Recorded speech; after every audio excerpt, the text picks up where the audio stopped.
What's up, YouTube? Joseph here, and I'm giving you guys tournament report and deck profile out of those one rare occasions where I enter a tournament. Was pretty much this weekend, and I decided to run, of course, Harpie Lady. And the funny thing about it was my only major loss was Zoo, and that's just because the way Harpies can play against Zoo is very 1-for-1, and the only issue I had was pretty much in the side deck, never the main deck, in terms of strategy, because my side deck I'm missing a very strange amount of ins and outs when it came to just looking at it. But so what I'll do is I will go through the main deck, the extra deck, and the side deck, and then I will give you guys the analysis and changes. So for the main deck, we'll start off with the monsters. I'm rocking 15 Harpie Lady, Harpie Chandler, Harpie Dancer, Harpist, Queen, and 2 Harpie Lady 1 and a Cyber Harpie Lady. And then to follow them up are 2 Summoner Monk and a Maxi. So that's my monsters. Onto the spells. I'm running triple Hysteric Sigh, double Hunting Ground double Ego, Divine Wind, Raigeki, and Darkhold. And then for the traps, triple Feather, triple Party, double Anti-Spell, Solemn, Churchill, Bottomless, and Call. Alright, so that is the main deck. On to the extra. For the extra, we're rocking 2 Phantasmal. Let me move these out the way. 2 Lightning Chidori, 2 Castel, 2 Ice Beast, 1 Daigasto Emerald, Cowboy, Steel Swarm Roach, Korrigorgon the Anti-Luminescent Knight, XYZ Rebellion Dragon, 101 the Silent Honor Arc, and 106 the Giant Hand. And for the side deck, 2 Effect Veiler, 2 Gyarados the Mysterious Dust Kaiju, 2 Komogus the Sticky String Kaiju, double Twin Twister, double Interrupting Kaiju Slumber,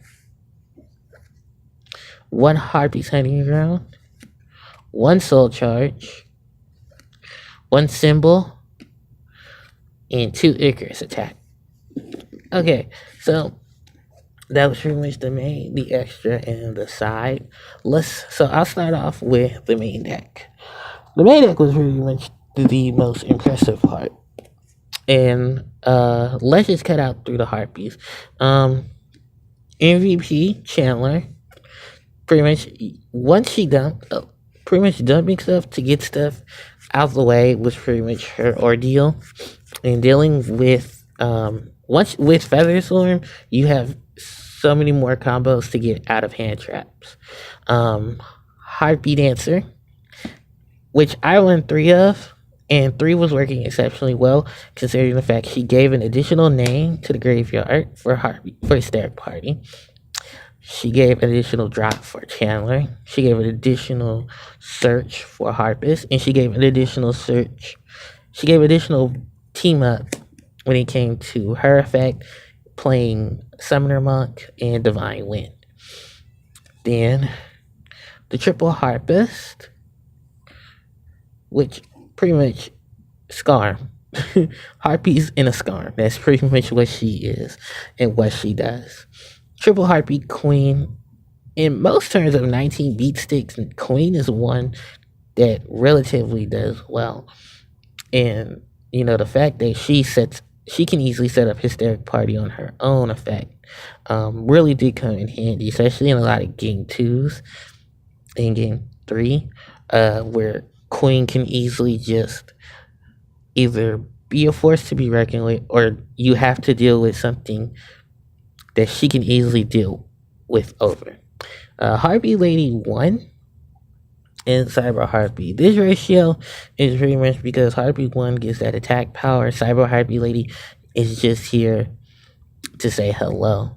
Most of the time, I dumped her off of Chandler. Otherwise, she was the egotist target and she beat into stuff. Especially when it comes to you don't want to use up your Harpie 1. Cyber Harpie Lady just comes in handy. And the ratio of 15 is pretty much my favorite, and I don't change it. I don't change it at all. I think even when I sided out the one dancer, and that didn't cost. Actually, won me. No, I lost game 2 because I sided out the wrong card, but I won game 3 because I sided in the right stuff. I'll get to that when I get to the side deck. Monk and Maxi. Let me just explain this whole reason, because I side in a lot of spells. I can easily side out the monks for a lot of utility. And one other thing about because Zephyros would normally be here. But I decided not to opt into Zephyros because I didn't want to opt into the Foolish Burial combo. Even though I run Call, I didn't want to run Zephyros at this point. So I opted him out for just 2 Monk and the Maxi. And Maxi has so much more that he can offer to the board in the hand reconstruction if he needed it. Whereas Zephyros just only can commit to necessarily just one factor of the game. That was just the borders. Outside of the graveyard. But the graveyard, the Harpies could do on their own. It didn't really need that much assistance. So I opted not to do the Zephyros, the Monk, and the Maxi. Alright, that's the monster. For the spells, I think we all know the MVP card of Harpie spell lineup at this moment. And the fact that Hysteric Sign, no one really got over Sign and really just had to play around it. But when you start popping your own stuff at that point, your opponents kind of just give up. I didn't do much searching the last game because I didn't draw much of it. And the only difference in that situation was that you have to deal, like, when it comes to playing the Kaiju engine, it can really clog you, especially when you draw back-to-back Kaiju. And you kind of don't really have much else to answer for one if you answer others. And if you draw both of the same one, that gets real bad because then the slumber doesn't really, the slumber won't go off. So that was like the main issue for most of the situations that I had. And plus, I didn't read Slumber's other ability, so yeah. 200 ground, which is weird because I'm not running terraforming for Divine Wind. I can just hope draw into it, and sometimes it's just easy to either dump it when you have Muck and you already have enough setup, or you dump Divine Wind in case because you didn't need it because you had the Honey Grounds already in play. And the third one was just there just to make sure I had the option of a third, and that came handy against the Magician players, because when you go anti-spell on the Magician deck and they really had no answer to it, it's really funny. And the fact that I played back-to-back Pendulum decks, it was like at first I was like, really? And then it was like, this won't take long. And it really didn't take long because they really can't do much when they literally have no monster effects. And then the fact that you can sit on it, that Harpies are one of the few decks that if they can sit on an anti-spell have a hunting ground up and just pop like crazy. To the point where even if you start popping your own stuff, 9 out of 10, you're getting something in exchange, or you want to go for game and you just don't care if it gets popped or not. Double ego, and some people are not gonna like the double ego, as well as the triple dancer. The reason why there's double ego is because this fills in for this card target for monk. It also fills in for the fact that if I want to rush board, like I can go ego, ego, and then I can just rush the board like that. In some cases where you may not want this, you still have the option to set it out. So, and that's pretty much what I did against a Dino player. Like, it was a pure Dino deck because he didn't want to he didn't have enough to get diagram. And that is part of the reason why I do not want to run True Kings, because I'm not cashing out for no diagram. I refuse to pay anyone that much for a diagram. And after WQ, I am really not playing True Draco unless I decide to play the commons and the supers in hope that I get the win one, because I am not playing anything other than that or Masterpiece. And I know those are going to be extremely hard to find. So, let's get on to the one-ups. We have one divine win, of course, the Harpie Dancer play. It didn't become really much of a factor in most game 2s and 3s unless I just opened up with it and combined it with the Hunting Ground in the sign play. Raigeki and Dark Hole are Raigeki and Dark Hole. Pretty much interrupted Kaiju Slumber without any bonuses. And that becomes a really funny factor when you draw into both of them and your opponent has monsters to resummon, and then they try to do it again, and then you just do it again. It's like, yeah, nothing's really gonna hit the field. It's gonna really stay on the field till Raigeki or Dark Hole says they can stay on the field. And at that point there was really there really weren't many outs to Raigeki or Dark Hole, which was odd. So yeah. Onto the traps. MVP duo. Featherstorm, Harpies, and Hysteric Party. I think enough is said to any Harpie player that you need to run multiples of at a 3 set is best. Because you have plays, you have ins and outs. You do have the option to decide if it does become cloggy, but I never really had that problem. And when it did become a clog issue, it was just an easy card to pop for Hunting Ground. Except Storm, because I love drawing multiple storms and having stuff to use it for.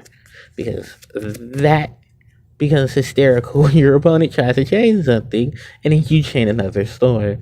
It's like, hey, you know that stuff you were attempting to do? I'm not going to do that. Especially with Maxi and then, what's that one? The little... Yeah, Maxi, the Ogre. Someone tried the Veiler and then Veilered again and was like, Feather Storms? Like, so, yeah. That freaking elite, like, yeah, because Feather Storm really just helps against a lot of monster effects. I didn't draw this against 2, which was so odd. Like, I was like, wait, all this stuff, I'm not drawing a Feather Storm. I think I tried to search it out and the search got negated. I was like, really? I was like, come on, I just need one search. Double anti-spell. Like I said, in a combination with Harpies Hunting Ground, this card is a lethal against Pendulum players. And you have to know when you need to turn this off with Hunting Ground in order for you to in order for your spells to really go off. And I think at one point someone asked me why I didn't run the legacy card, which was really weird because I don't like that's something I'd have to test out. The Legacy of the Duelist, I think that's what it's called. It's a continuous spell, but it works well combined with an anti-spell, but I think it was really more so of a gimmick type of situation, and I don't like gimmicks, so that's why I didn't play it. But other than that, the anti-spell helped in terms of just getting through stuff and then slowing stuff down. And especially in heavy spell decks, which there are a ton in this format. So if you know how to play your anti-spell fragrance right, you can surely deal with a lot of problems. My one-ofs are just simple staples of one-ofs. Warning, torrential, bottomless. And then the call I just threw in here just to have some fun with something. So especially with Monk, because calling back for Monk and then having a sign ready for Monk's effect leads into so many different plays. Let's go to the extra. We have 2 Harpies Pet Phantasmal Dragon. Enough is said about this guy. I was worried about running into a machine deck, but I didn't see any. And the one deck that I thought was going to give me trouble, I didn't have to face it. So, yeah, till I had to play the 2 player. So, but I didn't think I had a chance to make I didn't have a chance to make Phantasmal, which is sad because, like I said, I couldn't get a search off because I had to deal with the new hand trap monster, the one that says you can't search. I was like, really? It's like, just play John Lockbird like the rest of us. That's why I wish I had Macro and G Fissure in the side, or at least a way to deal with hand stuff like I would normally. Like I need G Fissure more so because I cannot. I'm tired. I cannot stand hand traps at this point. Like and it wasn't even just the face. Just like I couldn't search. What could I do? But other than like Phantasmal is just our boss. It's our ace. It was really hard that I couldn't. It was really sad I couldn't summon my ace to help me. Double Chidori, double Castell, and double Ice Beast is probably the strangest thing anyone has ever seen. But here's the thing about the reason why I doubled that. There are no good single monsters. I don't have a Utopia Lightning. And even if I did, I'd cut some other monsters to play him. So that's why I have 2 of each. None of this really slowed me down. It just gave me more options. And especially considering the fact Harpies are that anti-pendulum style deck where they can deal with, if you set yourself up correctly, you can deal with popping your own spells or protecting your monsters if you choose to set them so that you don't pop your own spells and traps. Castell, I actually did the combo effect between Castell and Chidori. If you set a card with Castell's effect and then you summon the Chidori can send it away. And that's how I got under someone played the guy played a barrier statue on me. And I looked at it and was like, do you know I run like that doesn't hurt me. So I summoned Cyber Harpie. And I played Featherstorm, and then no, it wasn't the barrier statue, because I beat over the barrier statue. He had set a whole bunch of back, I think he said back row. He summoned, because what I cited into. He barrier statue of light, the shining barrier statue. I guess he was calling himself being different. It did not work for him. Because someone forgot to tell him that Hunting Ground blows up spells. And the Moon Mirror Shield is the first thing to go. And the fact that Moon Mirror Shield puts itself at the bottom of the deck made it very hard for him to go back and get it. So yeah. That was strange. And then I think I booked one of his dinos, and then I swung, which I had Chidori send it back to. So, yeah. And then I ran an Earth monster. I ran 1 Earth in the extra deck. Yeah. That was also, I had 2. Out. That's how I got over it. I just remembered. I knocked it out with a giant hand. Because I normal summoned, what did I do? I did something to get over the statue. I know there was a barrier statue. I think it was either The Shining or The Drought. I don't remember because it was that bad. And it didn't take that long to win because Cyber Harpie. Cause I remember taking something out with a Cyber Harpie and I won. Oh, it was Battle Phase and I took something out with Cyber Harpie. I took the barrier statue out with Cyber Harpie and then I flipped the Hysteric Party and I was getting over and I wanted to get rid of the field spell, so I ended up lighting Chidori combo with Castell. And Ice Beast just froze everything that I needed to freeze. Um, yeah, I didn't really summon her. I did summon her. I summoned her twice. Um, Emerald. Emerald is just pot of avarice. That's all you were here for. Cowboy burn for 800.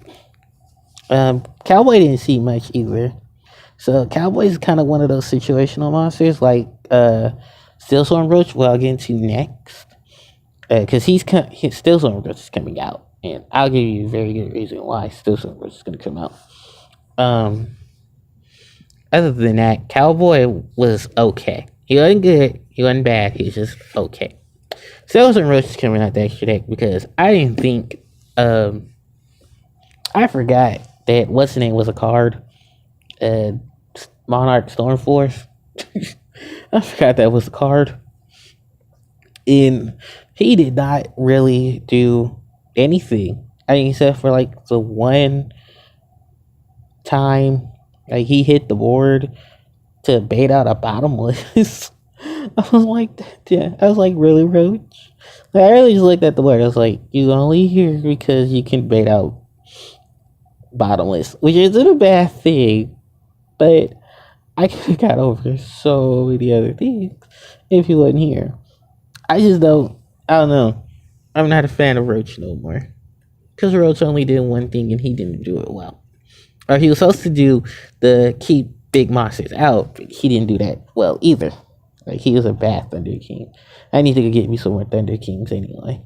Gorgon was another MVP monster. Because I don't like cards that target. I had a compulsory directed. I had what was it? I think someone made Dryden, and I flipped the target onto the Dryden. I was like, okay, I'm gonna activate this guy and then blow you up. And I think that's what made me go into game 2. And I won. Was that the Pendulum player? He had it? I think it was Pendulum player. I was like, why is he running? They'll throw Zoo into anything and think it's good, which is a sad thing. That was just too many cards. God, I don't want to get into that. There's too many cards. It's just too many. XYZ Rebellion Dragon was just a beat stick. That's all he ever did. That's all he ever was. He's all here because I don't have lightning. The bright side is no, there was no bright side. Well, no, the bright side is he shrunk in game, which in most cases that would be a bad thing, but in most cases that's a good thing, especially when your stat lineup is actually pretty good. So 101, 106 were just there to be there. Like, they came, they saw, they conquered, and then they left the board as soon as they left the board right after. So, like, there's no negatives or positives to them. They're just good. They're just good. And let's go into the extra deck. Side deck. Feg Veiler is, I'm poor. I can't afford good hand traps because Konami said no secrets, and then those are really hard to even want to go versus. Like, I don't want to spend money on cards that like, literally I think their next game we printed anyway. I would have loved to have Ghost Ogres. instead of popping stuff. I don't care if you get your effect. I just want to either negate you or destroy you. Unfortunately, Veiler didn't negate. I just wish I could destroy most of the stuff she stopped. That's the only problem I have with Vei. The kaiju. Let's talk about the kaiju. Let's talk about kaiju. Let's talk. I don't own Gabaseel, so let's just get that out the way. You were supposed to take big monsters out with these guys. That didn't happen. Oh, that happened till your opponent plays Torrential, and then you try to figure out what your backup play is, because you kind of didn't have any monsters that hand in game 3. That is the only reason why I was pissed, and I was like, why don't I run a Lance? Because if I ran a Lance, I think that's the issue. If Soul Charge in Symbol's Heritage were forbidden Lances, I could have easily got over a lot of stupid spells, stupid traps. But they did serve a purpose. They did take out stuff. So, yay for the kaiju. The giant monsters for victory. Twin Twister, Harpie's Hunting Ground. This is just extra pop stuff. So these aren't going to go anywhere really. And same thing with Icarus Attack. I'll get to Icarus Attack in a minute. And my decision for citing that. Soul Charge, and these should have just been main and been the side out option. Because at that point, I could have just cited. Yeah, I think most points I just cited out Divine winning the extra ego to put those in. And don't get me wrong, these did relatively well, especially when you can drop them for Summoner Monk. And for those who don't know what Symbols of Heritage does, Symbols of Heritage is a good spell that if you have monsters in your graveyard with the same name, you can just summon one of them from your graveyard, but you have to have at least 3. You have to have 3 or more. So because Harpie Lady is because Queen, Chandler, Dancer, and Harpies are Harpie Lady, you can get them. The problem with that is multiples of this card can be abused by multiple decks, and one including Cyber Dragon. So yeah, it's staying at 1 is a thing. And Soul Charge, it rarely came up. So yeah, that's how I feel about it. Just Icarus Attack. Last card that I'm gonna go over. Why am I not maining Icarus Attack as opposed to why I'm not citing it? Well, here's the thing. Most cards in this game avoid being targeted by card effect. Most cards in this game do not like to be destroyed by card effects. And most things, if you do destroy them by card effects, they have repercussions. So with Icarus Attack, that's why I cited it in. I cite it in, or I decide not to cite it. And it's just a filler card to be there at most cases. It does good well against Pendulum, because I can break scale, which I did, and then got a search off of Harpes. But personally, I don't main it. I rather cite it. And this is all Cosmo's fault. Because Cosmo was first. No, actually, take that back. Let's go back to a deck called Shadows, where every monster in that deck love to be sent to the graveyard and have their effects go off. And because of Icarus Attack, I had Shadow cards go off like crazy. So that's why I do not mean Icarus Attack as frequently as I used to, because of Shadows. And then every other monster following that wanted to have an effect that said, hey, we do stuff when we're in the graveyard. So, yeah. Alright, so that's pretty much it for this tournament review and deck profile. I know there's going to be a lot of comments, so do leave them below, and a lot of questions, so do leave them below. Till next time, this is HPJ signing out. Take care.